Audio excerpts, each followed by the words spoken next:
In the last 30 years, I've watched cameras evolve from film rolls to darkrooms, from DSLRs to mirrorless machines, and now to artificial intelligence that can track your eye better than you can track your own focus.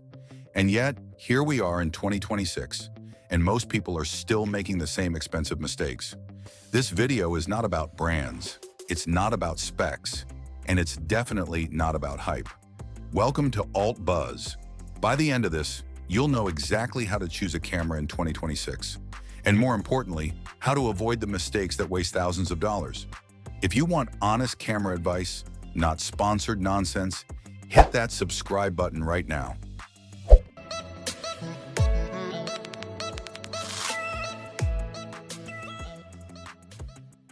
Let me tell you something that the marketing teams don't want you to know. Camera technology has plateaued. The sensor improvements we've seen since around 2018 have been incremental at best. The gap between a $1,500 camera and a $3,000 camera is smaller than it has ever been in history. Autofocus, dynamic range, image quality. The differences are marginal now, almost invisible to the untrained eye. And yet the marketing is louder than ever. The hype is deafening. Think about it this way. 10 years ago, upgrading your camera meant a massive leap in capability. But now we're arguing about whether 14 stops of dynamic range is better than 15 stops. These are marginal gains. And the manufacturers know this, so they've shifted their strategy from selling you on revolutionary technology to selling you on fear. Fear of missing out. Fear of being left behind. In 2026, cameras are no longer the problem. Decision-making is. Mistakes that happen before you even buy the camera. Here's the thing about gear acquisition syndrome. It's not a joke. It's a real psychological trap that costs real money. All right, before you even start comparing brands or watching reviews, the first mistake happens before money leaves your wallet. It's the most common one I've seen in 30 years, and it silently ruins image quality for millions of people. Dating the lens, marrying the body. Most people spend 80% of their budget on the latest camera body, and then they slap on a cheap kit lens. It feels logical, right? Get the best body, upgrade the glass later. But here's the 30-year truth. That camera body you just bought, in 5 years it will be obsolete. But good glass, good lenses last decades. I still use lenses I bought in 2005 on my modern cameras. The optical physics haven't changed. The sharpness, the contrast, the color rendering, all of that comes from the lens, not the body. Invest in glass first. Let the body catch up later. I once had a student who bought a top-tier mirrorless body for $3,000 and paired it with a cheap kit lens. The images were soft. The colors were flat. He came to me frustrated, thinking he needed to upgrade his body already. But the body wasn't the problem. The lens was. I lent him a professional prime lens, and suddenly his images transformed. Same body, different glass, night and day difference. Now, once people survive that first mistake, they usually fall straight into the second one. This one feels smart, it sounds responsible, but in reality, it's just paying extra for a future that may never come. Buying for someday instead of today. Here's the second trap. You're buying an 8K cinema camera because someday, maybe you'll shoot a feature film. But right now, you're shooting Instagram reels and YouTube vlogs. You're paying today for features you won't use for 3 years. And by the time you actually need those features, a cheaper, better camera will be out. Future-proofing is a marketing myth. Buy what you need right now, not what you think you might need someday. I've watched creators spend $5,000 on cameras with capabilities they'll never touch. Internal ND filters they never use. Raw video recording they never enable. Meanwhile, they're struggling with basic lighting and audio because they spent all their money on features that sit unused. The smartest purchase you can make is the one that matches your current skill level and current needs. And here's the part nobody budgets for. Because even if you choose the right camera and the right lens, there's a cost that doesn't show up on the price tag until it's too late. The hidden tax. Let's say you've saved up $3,000 for a new camera.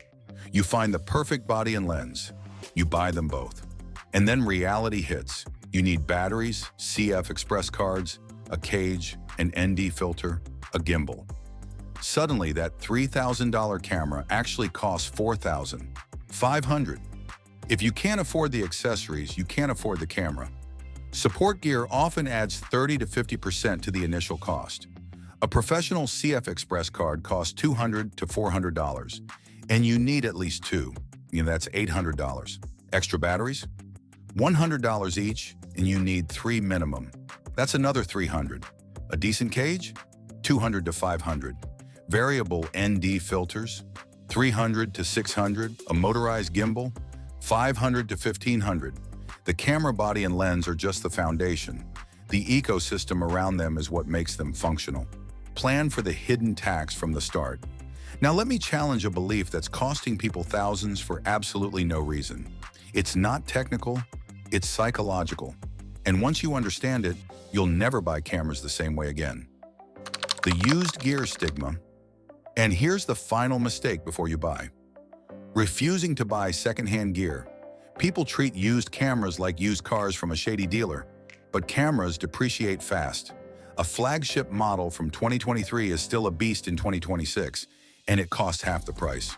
Let someone else take the depreciation hit. Professional photographers upgrade constantly, not because their gear is failing, but because they need the latest features for clients. Their 2-year-old cameras have low shutter counts, perfect sensors, and years of life left. You can buy a flagship body for 50 to 60% of the original price. Check the shutter count, inspect the sensor, test the autofocus. If everything checks out, you've just saved $1,500 that you can invest in better lenses and lighting. If this has already saved you money, subscribe to AltBuzz. Because the next section, that's where marketing lies to you. If you've avoided those mistakes, congratulations. You're already ahead of most buyers. But now we're entering the most dangerous territory of all. This is where numbers start lying to you. How marketing lies with numbers. Let me show you how spec sheets deceive you. This is where manufacturers spend millions on psychology to make you believe that numbers tell the whole story. But numbers lie. Let's start with the number that sells more cameras than any other and confuses more people than anything else. The megapixel obsession. People see 60 megapixels and think it's automatically better than 24 megapixels. But unless you're printing billboards or cropping heavily, high megapixels just mean massive file sizes, slower editing, and worse low-light performance. More megapixels reduce pixel pitch. They increase noise. They stress your storage. The sweet spot in 2026? 24 to 33 megapixels. That's where you balance resolution, low-light performance, and workflow efficiency. When you pack 60 million pixels onto the same sensor size that used to hold 24 million, each pixel becomes smaller. Smaller pixels capture less light. Less light means more noise. Your ISO performance degrades. And here's the workflow nightmare. A 60 megapixel RAW file is 80 to 120 megabytes per image. If you shoot a wedding with 2,000 photos, that's 240 gigabytes of data. Your computer slows down. Your hard drives fill up. Meanwhile, a 24 megapixel file is 25 to 40 megabytes. You get the same visual quality for most outputs, but your workflow is faster and more sustainable. And once megapixels hook you, video specs finish the job. This next one sounds futuristic, but for most people, it's pure punishment. The 8K trap. Now let's talk about 8K. It sounds amazing, right? The cutting edge. But here's the reality. 8K requires 4 times the data of 4K. It requires advanced cooling and high-end graphics cards just to play back without stuttering. And in 2026, 8K is still a nightmare to edit and store. You know what works better? Oversampled 4K with 10-bit 422 color and high dynamic range. Great 4K beats bad 8K every single time. 1 minute of 8K video at 60 frames per second can be 15 to 25 gigabytes. A 10-minute interview? 250 gigabytes.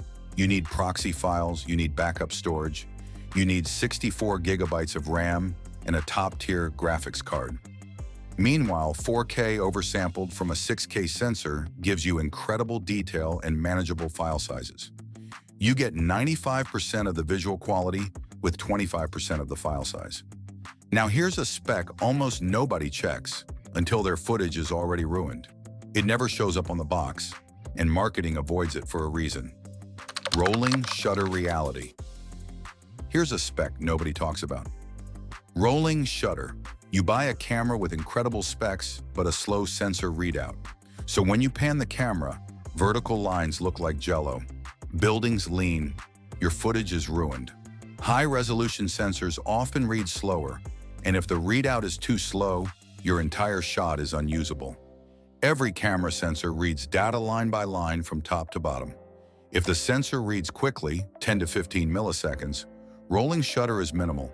But if it reads slowly, 30 to 50 milliseconds, the top of the frame is captured at a different moment than the bottom.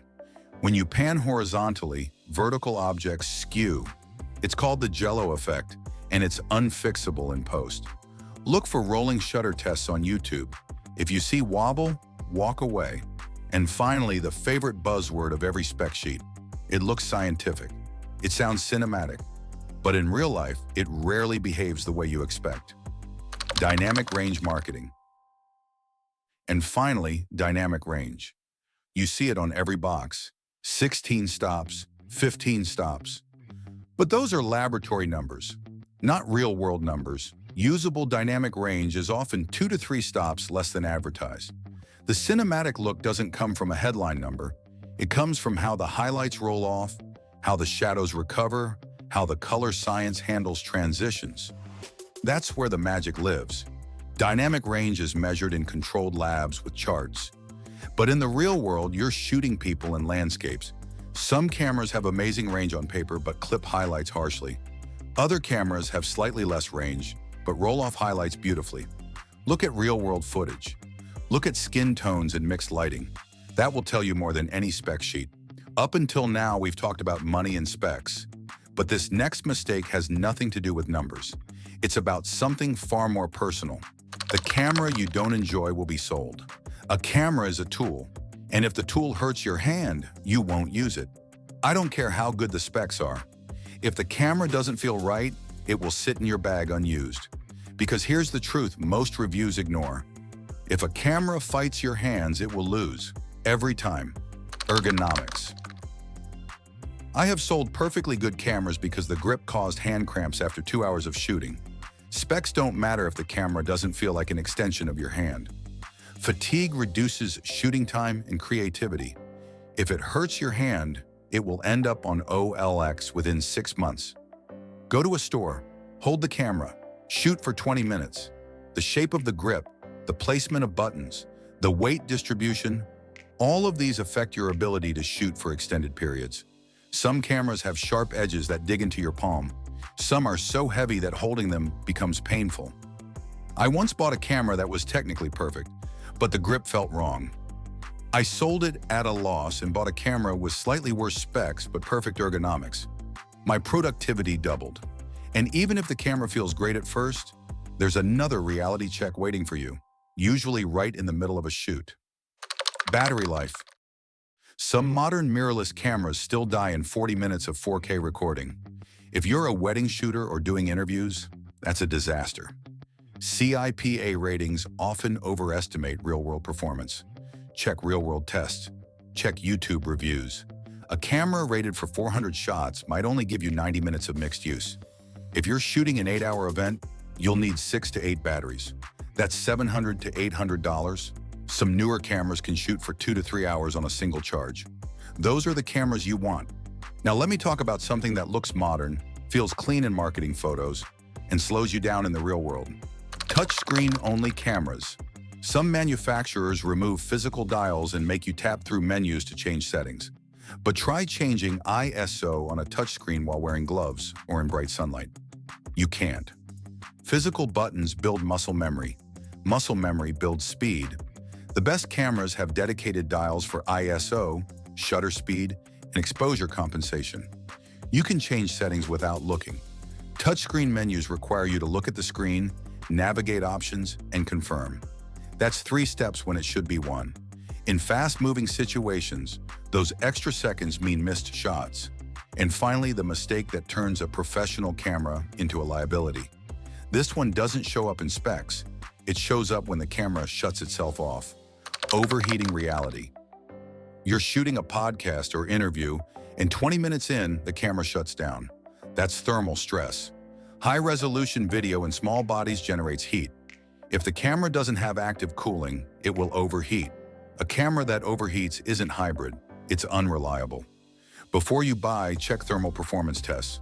If it doesn't overheat during hour-long recordings, you're good. If it does, move on. If you're still watching, you're serious about buying right. Subscribe to AltBuzz and check out our website at AltBuzz Media for deeper dives and membership perks. If you're still with me, here's where the decision really locks in. Because at this point, you're not choosing a camera anymore. You're choosing your future. You're not buying a camera, you're buying a system. You're buying into an ecosystem. The lens mount you choose today determines what lenses you can use for the next 10 to 15 years. And the first system mistake is invisible on day one, but painfully obvious 5 years later. Dead mounts. Camera mounts are like foundations. If the foundation is dead, the house falls apart.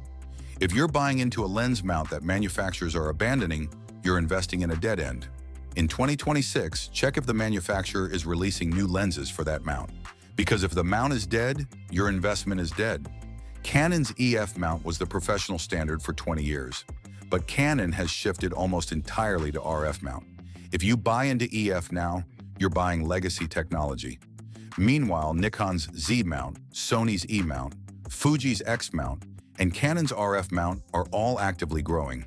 Before you buy, look at the manufacturer's lens roadmap. If it's empty or vague, that mount is dying. The next one decides whether your system gives you freedom or quietly drains your wallet over time. Third-party lens support. Some camera brands ban third-party lenses, locking you into expensive native glass. But systems like Sony E mount or Fuji X mount flourish because they allowed Sigma, Tamron, Viltrox. That's freedom. That's the difference between a $500 lens and a $2,000 lens that does the same job. Sony E mount became dominant not just because their cameras were good, but because they welcomed third-party manufacturers. A Sony user can buy a Tamron 28 to 75mm f2.8 for $900 instead of Sony's version for $1,800. Same quality, half the price. Over 10 years, the difference between an open system and a closed system can be $5,000 to $10,000 in lens costs. Now let's talk about something visual creators learn the hard way, because bad audio will destroy great footage faster than anything else. Audio preamps. Let's talk about audio preamps. If the camera has bad internal preamps, your expensive microphone will still sound hissy. Bad audio ruins good video faster than bad lighting. Viewers will tolerate shaky footage before they tolerate unclear audio. The preamplifier determines how much noise is introduced when boosting the microphone signal. Cheap preamps have a high noise floor. High-quality preamps are clean and transparent. Before you buy, watch reviews where people test internal audio. Listen with headphones. If you hear hiss, that camera isn't suitable for serious video work. And before we move on, there's one modern feature people love to argue about, even though it's already settled at the professional level. AI is not cheating. Some purists act like AI autofocus is cheating, but in 2026, AI autofocus is not optional. It's professional insurance. It increases your keeper rate and makes solo shooting reliable. If the camera doesn't have reliable eye, face, and vehicle tracking, it's already outdated. Modern AI can track a person's eye through obstacles and maintain perfect focus. This increases your keeper rate from 70% to 95%. Rejecting this technology because it's not pure is like rejecting autofocus in the 1980s. Use every tool available. Everything we've discussed so far assumes one thing, that your workflow can actually handle what your camera produces. And for many people, that's where the real problems begin. The part nobody talks about. Now let's talk about workflow. This is where most people get blindsided, because the moment you press record, the camera isn't the only machine working anymore. Computer limits. You buy a $3,000 camera that shoots heavy codecs, but your laptop can't play it back without stuttering. A $3,000 camera often requires a $2,000 computer upgrade. Modern cameras shoot in codecs that are computationally expensive to decode. If you're editing on a laptop with integrated graphics, you'll get choppy playback. You'll need a desktop with a dedicated graphics card and 64 gigabytes of RAM. That's $2,000 to $3,000. Then there's storage. If you're shooting high bitrate 4K, you'll generate 1 terabyte per month. You need working storage, backup storage, and archive storage. That's another $1,000 per year. And here's a hard truth most buyers don't want to hear. One camera can't be perfect at everything. The hybrid compromise. Hybrid cameras are great, but they're always a compromise. If you're 90% video, buy a cinema line. If you're 90% photo, buy a photocentric body. A true cinema camera has built-in ND filters, XLR audio inputs, and longer recording limits. A true photography camera has faster burst rates. Hybrids split the difference. They're good at both, but excellent at neither. Know your primary use case. Buy for that. Now let's talk about something that doesn't fail all at once, but fails slowly, permanently, and expensively. Durability. Weather sealing. I've seen cameras die from sea spray, desert dust, and humidity. Environmental damage is cumulative and irreversible. If you shoot travel, outdoors, or weddings in unpredictable weather, weather sealing is not optional. Weather-sealed cameras have gaskets around every button and port. They're highly resistant to dust and moisture. If you shoot outside in less than perfect conditions, you need weather sealing. And now the last mistake. This one isn't about technology at all. It's about belief, and it's the most dangerous one, the creativity lie. And now the final mistake. Thinking a new camera makes you a better creator? It doesn't. I've seen better photos taken on an iPhone than on a $10,000 Leica. A new camera improves image quality. It does not improve vision, storytelling, composition, or lighting. Master light. Master composition. Master timing. The camera comes second because skill compounds. Gear depreciates. A skilled creator with a 10-year-old camera will produce better work than a novice with the latest flagship. The camera doesn't give you an eye for decisive moments. So before you spend $3,000, ask yourself, have I mastered the camera I already have? Because better skills will make any camera shine. The truth after 30 years. After 30 years in this industry, here's the truth. Technology has peaked. Marketing has not. The smartest creators in 2026 don't chase specs. They choose tools that disappear in their hands. They choose systems that support their work, not define it. They choose reliability over features. I lived through the digital revolution, the megapixel wars, the format wars, and here's what I've learned. The tool matters less than the hand that holds it. The industry wants you to believe that the next camera will complete you, but completion comes from mastery, not from acquisition. Buy smart. Buy once. Buy tools that fit your hands and workflow. Then stop shopping and start shooting. Because the world doesn't need more people with expensive cameras. It needs more people with clear vision. If you want honest camera advice and real-world buying guides, subscribe to AltBuzz. Hit that notification bell. And if you found value in this video, consider leaving a super thanks. It helps us keep making content without sponsors dictating what we say. Visit AltBuzz Media website and also join our membership community for early access and exclusive content, link in the description. And remember, master light, composition, and storytelling first. The camera comes second, because the lens sees the world, but you give it meaning. This is AltBuzz. Until next time, keep creating.